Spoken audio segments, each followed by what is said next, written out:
Now we can see the detailed study of the poem. So there is a short summary, that is Tintern Abbey consists of three parts. So this is basically divided into the poem is divided into three specific parts. So the first part is a loco-descriptive introduction depicting the Wye River Valley scenery and establishing the setting of the poem. So that is the first part.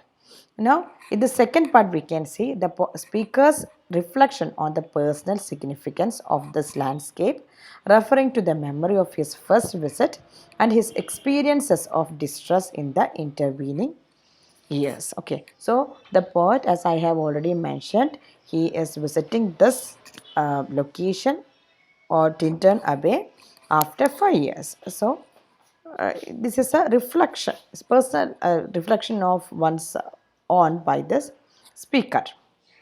In the third part, we can see his emergence from solitary introspection to address his sister, in whom he sees a reflection of his earlier, less self conscious self. Okay, and that is Dorothy Wordsworth. A then versus now framework could be identified. That is, then was during his boyish time or during those days. That is, Wordsworth, once when he first visited this valley, he was only 23 years old. Now, after 5 years, he visits this place. That is, now he is 28 years old. So, there is a change between what he was and what he is now. Okay. Now, Wordsworth had first visited the Wye Valley when he was 23 years old. His return 5 years later that occasioned this poem, which Wordsworth saw as articulating his beliefs about nature, creativity, and the human soul. Basically, the poem has three different parts. Okay, now we can see Tintern Abbey. 5 years have passed, 5 summers with the length of 5 long winters, and again I hear these waters rolling from the mountain springs with a soft inland murmur. Once again do I behold these steep and lofty cliffs that on a wild secluded scene impress thoughts of more deep seclusion and connect the landscape with the quiet of the sky. So here the speaker says it has been 5 years since he last visited the setting. 5 years have passed, 5 summers with the length of 5 long winters. Okay, so that's 5 summers and 5 winters, which felt especially long. Now that he is back, he once again can enjoy the gentle sound of rivers and streams running down from the mountains. He again gets to marvel at the high and impressive cliffs, steep and lofty cliffs. The sight of these cliffs within this remote, untouched setting put him in a thoughtful, reflective mood. Okay, the cliffs visually link this quiet landscape to the calm silence of the sky. Do I behold these steep and lofty cliffs that on a wild secluded scene impress thoughts of more deep seclusion and connect the landscape with the quiet of the sky. Now, the day is come when I again repose here under this dark sycamore and view these plots of cottage ground, these orchard tufts, which at this season, with their unripe fruits, are clad in one green hue, and lose themselves mid groves and copses. Once again, I see these hedgerows, hardly hedgerows, little lines of sporty wood run wild, these pastoral farms, green to the very door, and wreaths of smoke set up in silence from among the trees. With some uncertain notice, as might seem of vagrant dwellers in the houseless woods, or of some hermit's cave where by his fire the hermit sits alone. Now, copses means a small group of trees. Vagrant means a person without a settled home or regular work who wanders from place to place and lives by begging. So we can see now here he is reposing. Reposing means he is relaxing again under a specific tree. That is, the speaker comments on how, as in his last visit, he can sit underneath a shady a sycamore tree, and from there looked down at the surrounding farmland in the valley. Okay, including at the garden surrounding cottages and at the many clumps of trees within orchards. He noted that because of the time of year, midsummer, okay, the day in is come when I again repose here under this dark sycamore. Sycamore is a tree, okay, and uh, including at the gardens surrounding cottages and at the many groups of trees within orchards. He noted that because of the time of the year, so it was during midsummer, so the fruits on the trees is not yet ripe, and the orchards are completely green, blending in with the surrounding trees. So, as we know that once the fruits get ripened, the color will change into red or something else. So here, as the fruits are unripe, they cannot be distinguished from the leaves of the tree. So are completely green and blending in with the surrounding trees. The lines of bushes that he can see are from his vantage point, that is tiny, tiny and almost indistinguishable as deliberately planted rows, and the picaresque rural farms also look almost completely green. Just a moment. Okay, okay, let's continue. In between the trees, he sees circles of smoke. Smoke, as you can see, wreaths of smoke means the circles of smoke drifting up silently as though delivering some unknown message. He imagines that this smoke could be coming from the wandering people. As I already mentioned, vagrant means a person without a settled home. Okay, vagrant. Then so he imagines that this smoke could be coming from the wandering people living in the woods or from the fire of a devotedly religious person living alone in a cave. Hermit is sannyasi. Okay. So religious person, extremely വളരെ devotee ആയിട്ടുള്ള ഒരു person. Okay. It may be from the fire of a devotedly religious person living alone in a cave. So that is where by his fire the hermit sits alone. Now, these beauteous forms, through a long absence, have not been to me, as is a landscape to a blind man's eye. By oft, in lonely rooms and mid the din of towns and cities, I have owed to them in hours of weariness sensations sweet, felt in the blood and felt along the heart, and passing even into my purer mind with tranquil restoration, feelings too of unremembered pleasure, such perhaps as have no slight or trivial influence on that best portion of a good man's life, as little, nameless, unremembered acts of kindness and of love. So here the poet says that he is contrasting in the last lines. We can see that he describes the day of his first visit and what he saw.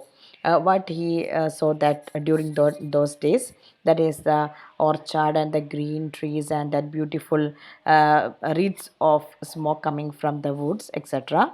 Now he says that these beauteous forms, that is, even while the speaker was away from this beautiful landscape, he did not forget it. He didn't forget that beautiful sight and could still picture it vividly. While surrounded by the noisiness and din of towns and cities. Okay, now while surrounded by the noisiness and loneliness of the urban settings, remembering the beauty of this place helped the speaker through difficult and tiring times, bringing him pleasant feelings within his body and mind. These memories helped him feel calm and restored, and even affected his actions, pushing him toward small daily acts of goodness and care for other people. Just look at here. That is, as have no slight or trivial influence on that best portion of a good man's life, has little, nameless, unremembered acts, simple acts of kindness and of love. So, this, even though he was away from this specific spot for more than 5 years, he always thought about it. In his mind, it was clear, it was very vivid, and he could think of it and calm himself. He could get relaxed by even thinking about that beautiful sight. Okay, now as he went back to London, back to the city, he still took the memories of that first visit. Okay, his little, now we can see the next one, that is, nor less I trust. His little, nameless, unremembered acts of kindness, of love, nor less I trust, to them I may have owed another gift of aspect more sublime, that blessed mood in which the burden of the mystery, in which the heavy and the weary weight of all this unintelligible world is lightened, that serene and blessed mood in which the affections gently lead us on until the breath of this corporeal frame and even the until the breath of this corporeal frame and even the motion of our human blood almost suspended, we are laid asleep in body and becoming a living soul, while with an eye made quiet by the power of harmony and the deep power of joy, we see into the life of things.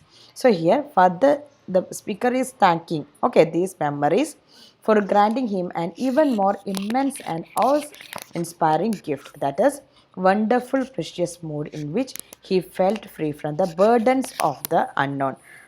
Here, burden means burden. Okay, the this is a the old name, or instead of a burden, he used this term burden. So basically, this is burden itself, burdens of the unknown, and in which the heaviness of dealing with this often confusing, senseless world was lessened. So he says that not only the scenery, the beautiful sight of Tintern Abbey or the valley of Vai, not only just inspired, just made his life better, but plus there are some other precious situations in his life that help him to carry on with the burden of life. And in that calm, precious state of mind, the speaker could, in a sense, transcend the restrictions of his physical body, which would become totally still as the speaker became only his soul. In this state, he says, his vision became silent, calm, powerful, and with a feeling of equanimity and happiness he had insight into life itself. So he says that that was the influence. These are the influence of the beautiful sight of the Tintern Abbey. That is the scenery. Okay, the scenery that these both beauteous forms. Okay, now we can see the next one. If this be but a vain belief, if that is the that special type of mode where the person can be still and becomes oneself, that is that he or she can restrict himself into the form of a soul. About that he speaks about that. Okay, if this be but a vain belief, yet oh how oft in darkness and amid the many shapes of joyless daylight, when the fretful stir unprofitable and the fear of the world have hung upon the beatings of my heart, how oft in spirit have I turned to thee, O Sylvan, why, though wandered through the woods, how often has my spirit turned to thee? So the poet is speaking to the river. He says that, I mean, the whole scenery. Why is the river, okay, flowing through that near by the Tintern Abbey, as you can see in the picture. So he says that this may be just a belief that I could become my soul, but the thing is that the speaker goes on to offer the possibility that simply imagine this experience because it is something that he just wants to believe. He then rejects this possibility, however, commenting on how so many times when unhappiness and the rush and stress of daily life have weighed heavily upon his heart, he has remembered this beautiful landscape. So once when he is stressed or when he faces some issues in his life, he just think about this beautiful place, this beautiful river. Why? And he says that addressing the landscape directly, He says that within his mind or soul he has gone back to the woodlands of the valley for solace and comfort. So he says that throughout his life, or throughout all these 5 years in between his first visit and the present visit, all the issues related to the life, the fretful stir of the life, he faced all these. He just relaxed himself by thinking of this beautiful scene, okay, in the valley of Y. So here he directly addresses, "O Sylvan, why, though wanderer through the woods, how often has my spirit turned to thee?" Okay, and now with gleams of half extinguished thought, with many recognitions dim and faint, and somewhat of a sad perplexity, the picture of the mind revives again. Where here I stand, not only with the sense of present pleasure, but with pleasing thoughts that in this moment there is life and food for future years. And so I dared to hope, though changed, no doubt, from what I was when first I came among these hills, when like a roe I bounded over the mountains by the sides of the deep rivers and the lonely streams wherever nature led, more like a man flying from something that he dreads, that one who sought the thing he loved. So here the poet says that the speaker's memories are like shining lights that have been half snuffed out, becoming darker or hard to see because it's been 5 years since his first visit. There is a kind of sadness or confusion in the speaker's thought as the landscape, so often remembered as a picture in his mind, is now seen again in the real life. At the same time, being in this landscape gives him the sense that in addition to the happiness he is experiencing right now, he will also have happiness in the future from remembering this current visit. He hopes that this is true, even though he is different from how he was when he was younger and first came here. His younger self was like a deer. Roe means deer. Okay, roe deer. It's a species, a type of deer, jumping through the hills and alongside deep rivers and isolated streams alike, following nature. His younger self was someone running away from something that he feared rather than running toward something he cared for.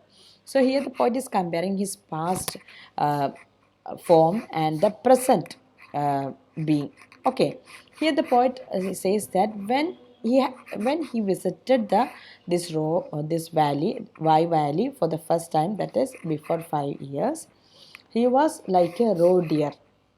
He was different, as we know that the life experiences, exposure change people. Here, William Wordsworth says that I was different then. Now I have changed. But the difference is that, but even though it is a bit sad for him, he says that it is right that throughout these 5 years I have changed from what the then energetic, then happy young lad to someone different. But the thing is that there is a difference at this time, that he believes that with this view, this after this tour, he will be refreshed. He will take some other new memories so that he can cope up with his future life. Okay, so that is his hope. The coarser pleasures of my boyish days and their glad animal movements all gone by. He says that "ഇതൊക്കെ കഴിഞ്ഞു പോയി. To me, what all in all, I cannot paint what then I was. The sounding cataract haunted me like a passion. The tall rock, the mountain, the deep and gloomy wood. Their colors and their forms were then to me an appetite, a feeling, and a love that had no need of a remoter charm by thought supplied, nor any interest, and borrowed from the eye. That time is past, and all its aching joys are now no more, and all its dizzy raptures. So here the poet is saying that the difference between what he was and what he is. So he says that even so, back then, nature was everything to him. Since he had already lost some of the less sophisticated happiness of his childhood, we know that this is very true for everyone. When we were young, when during our childhood, we were less concerned about other things. That time, we were more happier. We could find lots of happiness during our childhood. Okay, but as we get older, we know that that has changed. Now we are a different. We all know that we are different from what we were and what we are now. So the same thing applies to him. He says that he can express or shows the reader exactly how he used to be, though. As a younger man, the sound of a waterfall stuck with him, like a passion sticks with someone, perhaps painfully or frighteningly. Similarly, his younger self experienced the shapes and colors of the rock cliffs, the mountain, the shade and darkness of the forest with a kind of hunger. As we know that when we are young, we are very happy. We are curious with many new sights. But when we get older, we may not have that great type of pleasure, great type of excitement. uh, uh, Once when we visit a see when we were young, once when we visit a river or something, we may feel very excited, but now as an adult, when we visit that place, we may not find that the same pleasure or excitement in us, isn't it? So the same thing happens here as well. So the poet says that I can't explain what I was then, but during those days, somewhat he tries to explain the situation that even a single sight of steep rocky cliffs and then mountain, the waterfall, all these things excited him uh, very much. But now the thing has changed. The landscape filled the younger speaker with intense emotion and love, yet this experience was missing a deeper spiritual or intellectual aspect beyond what could physically be seen. The past is over, though, are as the emotional highs and lows of youth that were intense to the point of being painful or disorienting. So now he has become a more mature person. Okay, from that excited lad, he has changed into a more mature person who can handle the sorrows and happiness with much more emotional maturity. Now, faint eye, that is, nor for this faint eye, nor mourn, nor murmur. Other gifts have followed for such loss. I would believe abundant recompense. For I have learnt to look on nature not as in the hour of thoughtless youth, but hearing oftentimes the still sad music of humanity, nor harsh nor greeting, though of ample power to chasten and subdue. And I have felt a presence that disturbs me with the joy of elevated thoughts, a sense sublime of something far more deeply interfused, whose dwelling is the light of setting suns, and the round ocean, and the living air, and the blue sky, and in the mind of man. So the speaker isn't weakened by his loss or doesn't grieve it. However, because he has gained so much in exchange, even though he lost his youthful innocence, he has achieved many other things. Okay, specifically over time, he has gained the ability to really see nature, not thoughtlessly as he did when he was younger, but with a full awareness of all the sadness and harmony that comes with being a human being. Life experiences changed him. Now he can see as he gets older, he become a matured person. He can see the nature from a different point of view. He can identify different dimensions of nature. This awareness, this human music is not jarring or unpleasant. Instead, it has a calming, maturing effect, helping the speaker grow out of his youthful intensity and naivety. Over time, the speaker has also come to experience a kind of force that is at once joyful and disturbing in the way that it broadens the scope of his thoughts. But now he can overcome that. Now he as he became mature, he can overcome these disturbing things. Okay, This force creates a profound, nearly overwhelming awareness of the way that everything is connected and part of a whole. This force, this sense of connection and unity is present throughout the natural world and universe. It exists in the light of suns as they set, in the round ocean, the air, the blue sky, and in the human mind. So basically, this is the philosophy. Okay, this is the philosophy of the poet. The way how he saw the nature during his youthful days has changed into now he considered nature as a reference book or as an inspiration, as a teacher, that the philosophical thoughts, the ideals, the way how he thinks about the world has changed. Now he considered nature as a philosopher. So the approach has changed from once he was curious, he was excited without thinking about the basic or the ultimate principles of the existence, but now he could identify it as he became more mature. Okay, now emotion and a spirit that impels all thinking things, all objects of all thought, and rolls through all things. Therefore, am I still a lover of the meadows and the woods and mountains, and of all that we behold from this green earth, of all the mighty worlds of eye and ear, both what they have create and what perceive, well pleased to recognize in nature, and the language of the sense, the anchor of my purest thoughts, the nurse, the guide, the guardian of my heart and soul of all my moral being.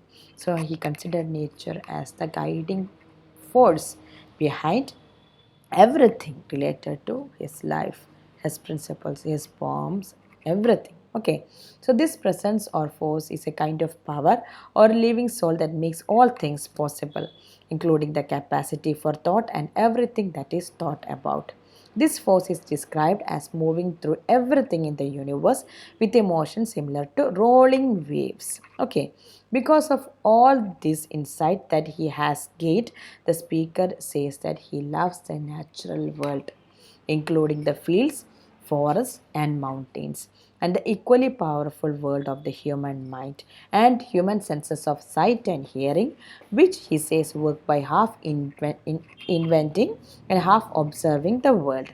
The speaker sees in nature and in the human senses what is more fundamental to his thinking and his best thoughts. So, as we know that he is a romantic poet, his inspirations, basically his theories, his philosophies, his ideals, everything comes from nature. So here he compares nature to a person or spiritual presence who nurtures, leads, and protects every part of him, including his heart, soul, and morality. The anchor of my purest thought, the nurse, the guide, the guardian of my heart, and soul of all my moral being. എന്നാ ഇത് address ചെയ്യുന്നത് ആരെയാണ്? നേച്ചറിനെയാണ്. So basically, the poet has started from the sittings, that is, he is standing at the valley of river Y. Now he is going to, after a description of all these kind of things, he went to his older self, and then he came back to the present self and how he changed from what he was to what he is, and how nature inspires him. He talks about that now. Okay. No, perchance, if I were not thus taught, should I the more suffer my genial spirits to decay. For thou art with me here upon the banks of this fair river, thou my dearest friend, my dear, dear friend, and in thy voice I catch the language of my former heart and read my former pleasures in the shooting lights of thy wild eyes. Oh, yet a little while may I behold in thee what I was once, my dear, dear sister. And this prayer I make, knowing that nature never did betray the heart that loved her.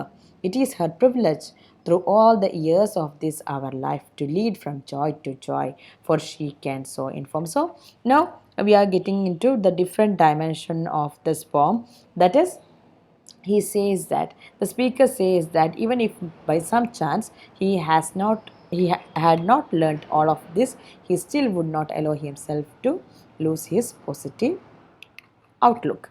Addressing his sister, the speaker says that this is because she is there with him in this landscape. Okay, calling her his closest friend, the speaker says that he sees and hears in her, his former self. That is, as we know that Dorothy is with him.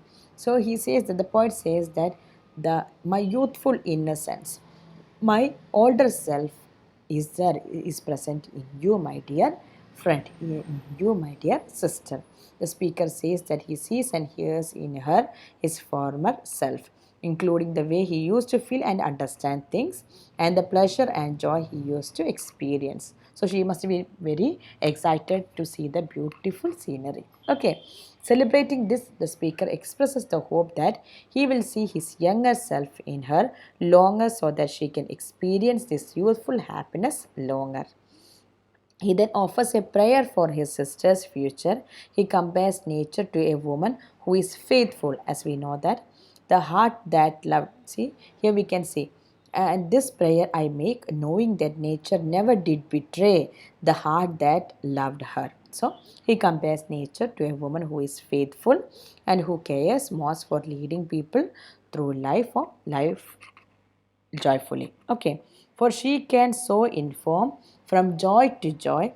So, for she can so inform the mind that is within us. So, this is a continuation. I have repeated the same line again. Actually, in the poem, it is not there, but for the convenience, so that I can get the continuation, I included this. Okay, so actually, the here the line is like this: for she can so inform the mind that is within us, so impress with quietness and beauty, and so feed with lofty thoughts that never evil tongues, rash judgments, nor the sneers of selfish men, nor greetings where no kindness is, nor all the dreary intercourse of daily life.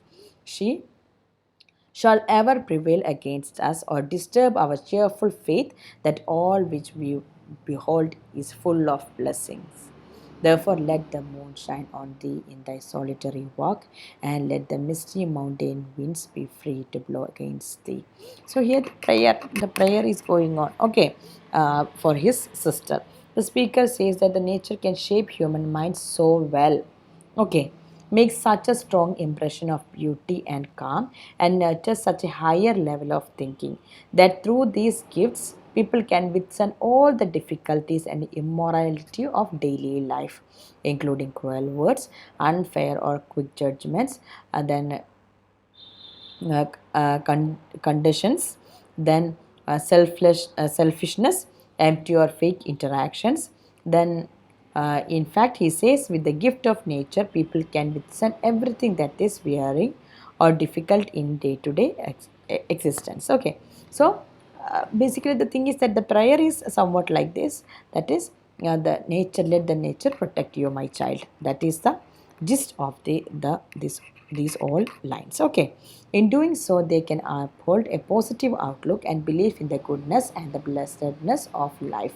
The speaker prays that nature will always stay with and help his sister.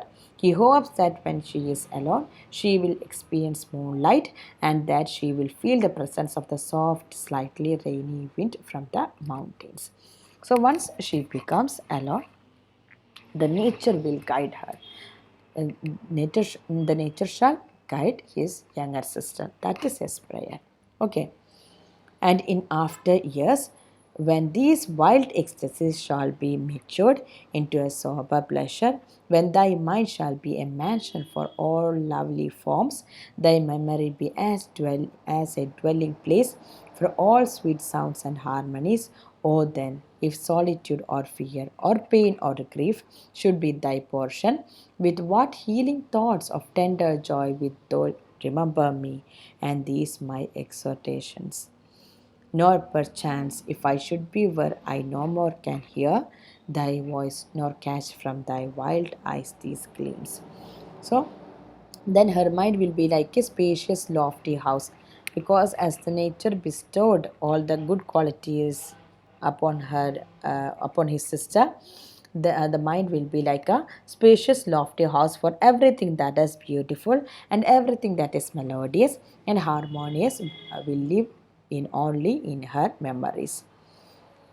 Harmonies will live in only in her memories. He hopes that if at that point she experiences pain or loneliness or fear, she will joyfully remember him addressing her now.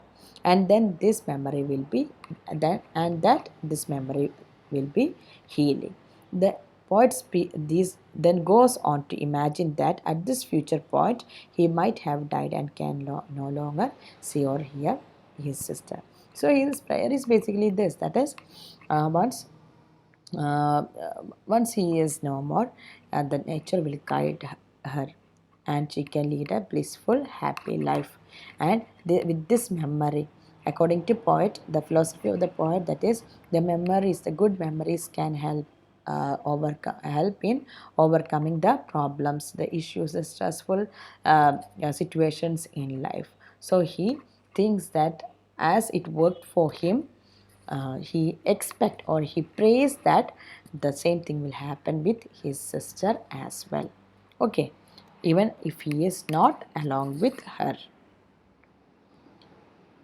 of past existence, we though then forget that on the banks of this delightful stream we stood together, and that I, so long a worshipper of nature, hither came unwearied in that service.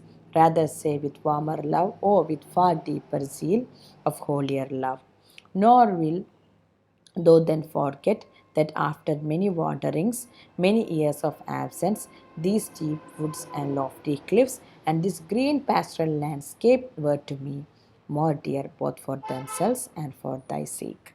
So the poet says that he says that even if this is the case, his sister will remember that they were together in this landscape and she won't forget. He says that she won't forget that, like a religious person, he worshipped nature and that he came to this setting out of this devotion. He describes his feelings for this place as not just ordinary love, but as the stronger kind of devotional and sacred love. Okay, he says finally that his sister will remember, even after the passage of many years and traveling elsewhere, that this forest, these cliffs, and this whole living natural place were beloved to him on their own terms, but also because of what they will mean to her. Okay, so basically, he loves her sister a lot. So this, even though it started as a loco descriptive kind of poetry, it moves on to the description of a comparison between the past and present self, and then how he has emerged from an innocent, youthful person to a mature person who could find nature as a teacher or a guide to this to the poet. And later on, he says that this nature will protect his sister, and once he passes away from this world, the nature will be the memories what they the memories of their tour or their trip to this Y value will be still there in his sister's heart. And he says that the memories can help her to overcome all the issues, all the problems in that is going to be in her life. And he will remember that her brother always loved nature. He had this devotional love towards nature, and this spot is his favorite. That is, the value of why is was his favorite place that he visited. He always wished to visit, and the memories related to this particular place is very much dear to his heart. Okay, so that is the basic the meaning, the summary, or the line by line analysis of this poem. Okay, now we will go to the next part. So this is a very long poem, like we have almost 162 lines in this poem. Okay, now we will see the critical analysis. What are the important critical things? Let me start.